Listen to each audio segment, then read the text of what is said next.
எல்லாருக்கும் வணக்கம். இன்றைக்கி நம்ம வீடியோவில் என்ன பார்க்க போகிறோம்னா நண்டு லாலிபப் தான் செய்ய போகிறேன். இது ரொம்ப நாளாக பிள்ளைய கேட்டுக்கிட்டே இருந்தாங்க, செய்ய முடியல. இன்றைக்கி தான் எங்கள் பூர்ணி வாங்கிட்டு வந்திருக்கிறோம். இதை வந்து லாலிபப்பு செய்ய போகிறேன். இன்றைக்கி பாருங்க, நல்லா பெரு நண்டாக வாங்கிட்டு வந்திருக்கிறா பாருங்கள். நல்லா பெருசாக இருக்குது. காலெல்லாம் பாருங்கள், நல்லா எவ்வளோ நீளம் இருக்குது பாருங்களேன் கால். அப்பா நல்லா பெரிய நண்டு பாருங்கள். பெரு நண்டுக்கு இந்த மாதிரி இருக்கும் உடல், நல்லா பெருசாக இருக்கும் வயிறு. இதில் தான் முட்டை வைக்கும் இருங்க. இதை வந்து ஓப்பன் பண்ணுறதுக்கு கடுசு கொஞ்சம் இதில் ஒன்றுமே இருக்காது பாரு, தெரியுதா? இதுதான் இருக்குது ஆண் நண்டுக்கு. நம்ம சுத்தம் பண்ணிக்கலாம். இந்த கொனையில் மட்டும் தான் வெட்டணும். இதில் எல்லாமே கறி இருக்கும், அதனால் இந்த கொனையை மட்டும் வெட்டிக்கிட்டால் போதும். 2 காலையை நல்லா சேர்த்து பிடிச்சிக்கோங்க. லைட் எங்கே ஒரு உடச்சி விட்டால் தான் எடுக்கிறதுக்கு ஈஸியாக வரும்.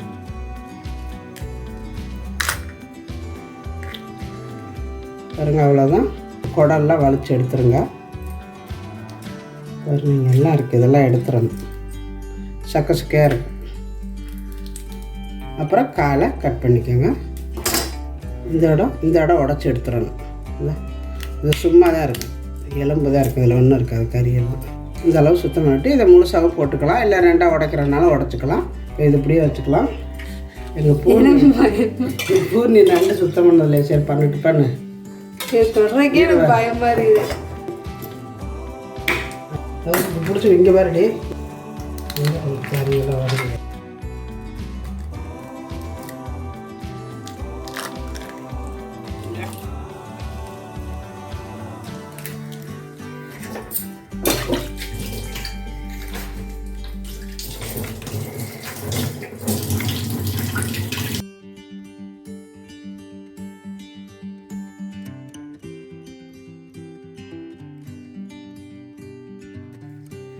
இப்போ பாருங்கள், நண்டெல்லாம் நல்லா சுத்தம் பண்ணியாச்சு. எங்கள் பூர்ணி இன்னைக்கு கற்றுக்கிட்டான்.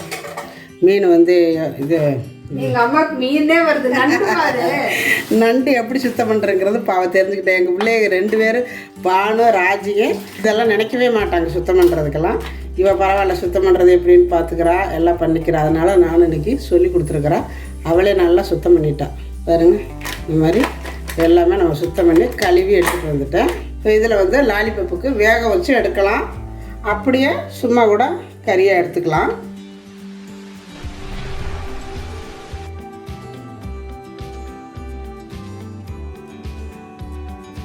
இந்த மாதிரி வந்து அப்புறம் இதை போட்டு நம்ம லைட்டாக அப்படியே குழம்பாட்டம் வச்சோம்னா நல்லா சாரோட நல்லாயிருக்கும் சாப்பிட்றதுக்கு.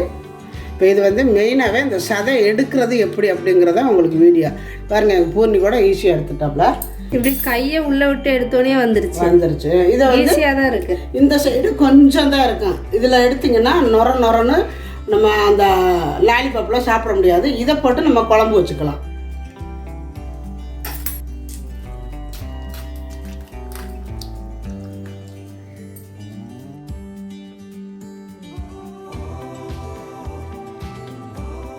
இப்போ பாருங்கள், கறியெல்லாம் ரொம்ப ஈஸியாக எடுத்தாச்சு.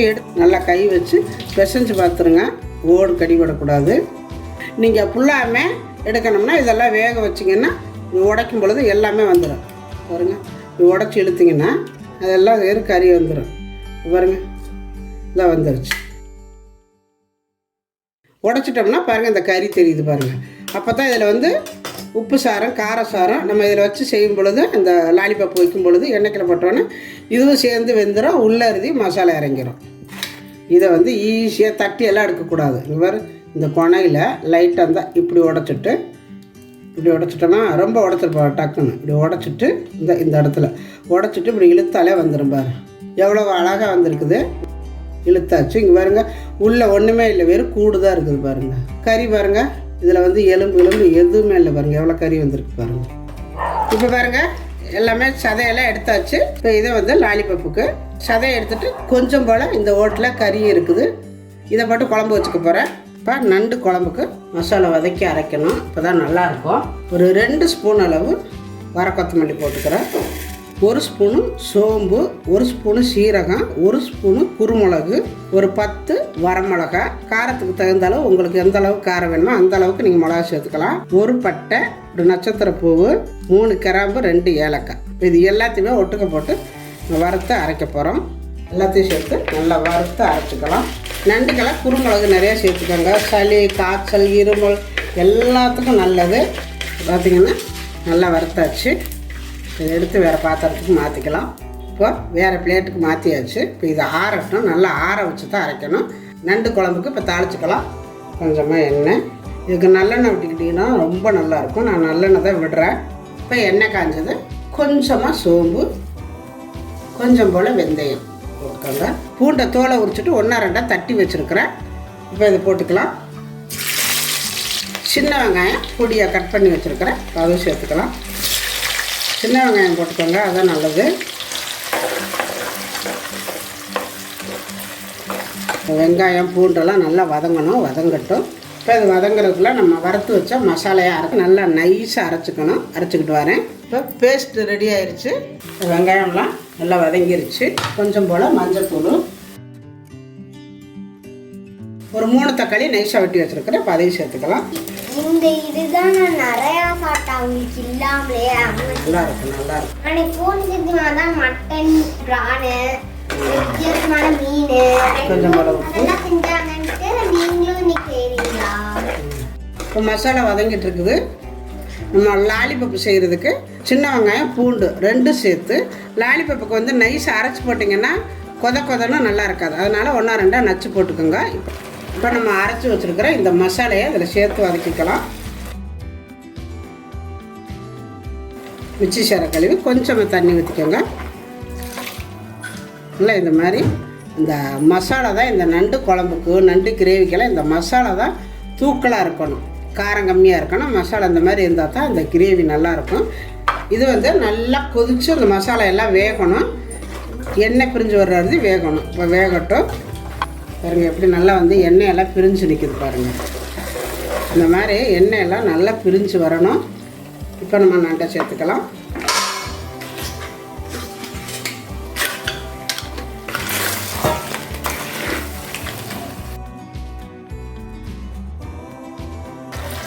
இதை வந்து கிரேவியாக வைக்கக்கூடாது. நம்ம ஓடுதான் இருக்குது. கறியெல்லாம் நிறைய எடுத்துட்டோம். அதனால் இதனுடைய சாரில் ரசம் மாதிரி நம்ம வச்சு சாப்பிட்டோம்னா ரொம்ப நல்லது. அதனால் எங்கள் தியாவுக்கு வந்து இப்போ 2 நாளாக சளி பிடிச்சிருக்குது, காய்ச்சல் வேறு. அதனால் எனக்கு நண்டு வாங்கி ரசம் மாதிரி வைக்காமல் கொஞ்சம் லைட்டாக குழம்பா வைக்கிறேன். மீனும் வாங்கிட்டு வந்திருக்கிறேன். எங்கள் பூர்ணி செம்புலி மீனாமா.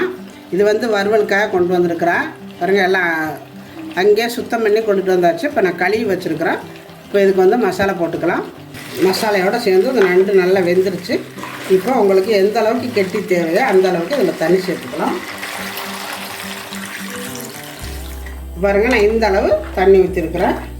பாருங்கள் இப்படி இருந்தால் தான் கரெக்டாக இருக்கும். இப்போ உப்பெல்லாம் கரெக்டாக இருக்கான்னு பார்த்துட்டு மூடி வைங்க. நல்லா கொதிக்கட்டும். நல்லாயிருக்கு. இப்போ அப்படியே மூடி வச்சு நல்லா கொதிக்க விடணும். இதில் இருக்கிற அந்த சாரெல்லாம் வெளியில் வரணும். அப்போ தான் அந்த குழம்பு நல்லாயிருக்கும். இப்போ இருக்கட்டும். நல்லா கொதிக்குது.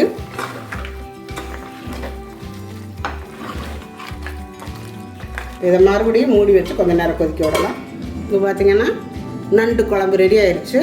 கொஞ்சம் போல் கருவேப்பிலை தூவிக்கோங்க. கொத்தமல்லி தழை கொஞ்சமாக. அடுப்பு ஆஃப் பண்ணிக்க வேண்டியதான். அடுப்பு ஆஃப் பண்ணிவிட்டு ஒரு கிளறி விட்டுக்கலாம்.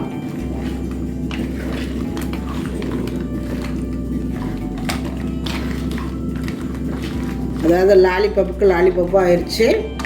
அதையே வச்சு ஒரு நண்டு குழம்பு. அவ்வளவுதான், நண்டு குழம்பு ரெடி ஆயிடுச்சு.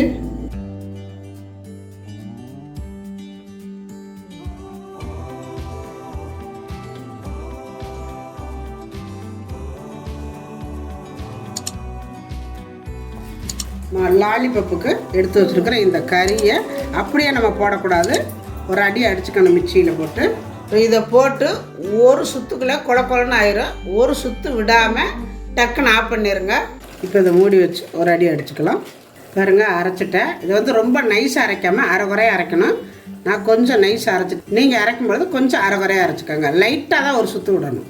நச்சு வச்சுருக்கிற வெங்காயம் பூண்டு இப்போ இதில் சேர்த்துக்கலாம். இதுக்கு தேவையான அளவு சால்ட்டு சேர்த்துக்கோங்க. கொஞ்சம் போல் மஞ்சத்தூள், 1/4 ஸ்பூனு மிளகாத்தூள், 1/4 ஸ்பூனு குருமிளகு பொடி.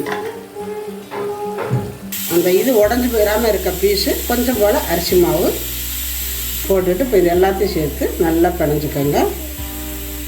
நல்லா இந்த மாதிரி கலக்கிக்கோங்க. கெட்டியாக வேணும்னா கொஞ்சம் போல் இது அரிசி மாவு கொஞ்சம் கூட சேர்த்துக்கோங்க. அரிசி மாவோ உப்பு மட்டும் பார்த்துக்கோங்க. ரொம்ப நல்லா இருக்குது. இப்போ இருக்கட்டும். இப்போ நம்ம லாலிபப்புக்கு மசாலாலாம் போட்டு ஊற வச்சுருக்குறோம். அதுக்கு மேலே நம்ம வந்து ஒரு கோட்டிங் கொடுக்கணும். அதுக்கு பார்த்திங்கன்னா ப்ரெட் எடுத்து வச்சுருக்கிறேன். இதை வந்து நம்ம ப்ரெட்டை மிக்சியில் போட்டு அடித்தா நல்லா பொடியாயிரும். இது இருக்கட்டும். ஒரு முட்டை எடுத்து வச்சுருக்கிறேன். 1.5 ஸ்பூனு பொட்டுக்கடலை மாவு, 1.5 ஸ்பூனு அரிசி மாவு, 2 ஸ்பூனு கார்ன்ஃப்ளவர் மாவு, 1 ஸ்பூனு மைதா, தேவையான அளவு சால்ட்டு போட்டுக்கோங்க. காரத்துக்கு குருமிளகு போட்டுக்கோங்க. அந்த மாதிரி போட்டுட்டு இப்போ இது எல்லாத்தையும் சேர்த்து நல்லா ஒரு கலக்கி விட்டுக்கோங்க. இப்போ நல்லா மாவை கலக்கியாச்சு. ப்ரெட்டு பொடி பண்ணியாச்சு. இப்போ ஒரு முட்டையை உடச்சி ஊற்றிக்கலாம். கொஞ்சம் போல் குருமிளகு இப்போ இது சேர்த்து நல்லா கலக்கிக்கலாம். அவ்வளோதான். இப்போ இருக்கட்டும். இந்த மாதிரி கால்லையும் வச்சுக்கலாம். இதில் பாதியை உடச்சோம் பார்த்தீங்களா, இதுலேயும் வச்சுக்கலாம். இதில் வேணாலும் வச்சுக்கலாம். கையில் லைட்டாக எண்ணெய் தொட்டுக்கணும். பாருங்கள், இந்த மாதிரி எண்ணெய் தொட்டுக்கிட்டிங்கன்னா உங்களுக்கு எடுத்து இது வைக்கும் பொழுது ஈஸியாக இருக்கும். பாருங்கள், இந்த மாதிரி கையில் ஒட்டாமல் இருக்கும். இதில் வந்து இந்த நார் இருக்கும். இந்த நாரோடவே வைங்க, ஒன்றும் பிரச்சனை இல்லை. அப்போ தான் வந்து பிடிமானமாக நல்லாயிருக்கும். உங்களுக்கு எந்த அளவுக்கு சைஸு பெருசு வேணுமோ அந்த அளவுக்கு வச்சுக்கலாம். ஒன்றும் பிரச்சனை இல்லை. இதையே அப்படியே இருந்து வளைச்சிக்கிட்டே இருக்கிறா லாலிபப்புன்னு. இப்போ இந்த மாதிரி நல்லா வச்சுட்டு இதுக்கு மேலே நம்ம வச்சுருக்கிற இந்த மாவில் இந்த மாதிரி தொட்டுக்கணும். பாருங்கள், இந்த மாதிரி லைட்டாக ஒரு அமுத்தி விடணும். அப்போ தான் அது நல்லா பிடிச்சி நிற்கும் மாவு. அவ்வளோதாங்க. இதே மாதிரியே மாவுக்குள்ளே போட்டு நல்லா பிரட்டி ஒரு பிளேட்டில் இப்படி வச்சுருங்க. வச்சுட்டு அது வாட்டில் நல்லா பிடிச்சிக்கும். இப்போ இதே மாதிரியே எல்லாத்தையுமே நான் வச்சுட்டு உங்ககிட்ட காட்டுறேன். இப்போ எல்லாமே மாவுக்குள்ளே ஒரு கோட்டிங் புரட்டி எடுத்தாச்சு. இங்கே எண்ணெய் காஞ்சிட்ருக்குது. இந்த மாதிரி நம்ம கலக்கி வச்சுருக்கிற இந்த முட்டைக்குள்ள எப்படி நடைச்சிக்கணும். இந்த மாதிரி இப்போ இந்த புரட்டு பொடியில் புரட்டி எடுத்துக்கலாம். இதில் போட்டுக்கணும். இந்த மாதிரி பாருங்கள், அவ்வளோதான். மெதுவாக அப்படி வைக்கணும். அப்படி மெதுவாக அப்படி வச்சு விடுங்க. இப்படி வச்சுட்டு விட்டுருங்க. பொறுமையாக வேகணும். ஒரு சைடு வேக விட்டு இப்படி திருப்பி விடுங்க. நல்லா வேக எடுத்துக்கோங்க.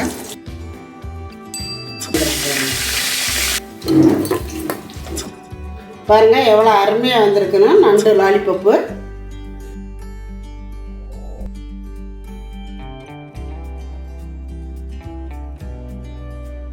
சாப்பாடு ரெடி ஆயிருச்சு. நண்டு குழம்பு ரெடி ஆயிருச்சு.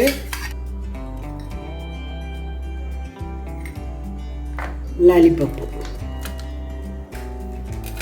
பக்கம் மீன் வறுவல்.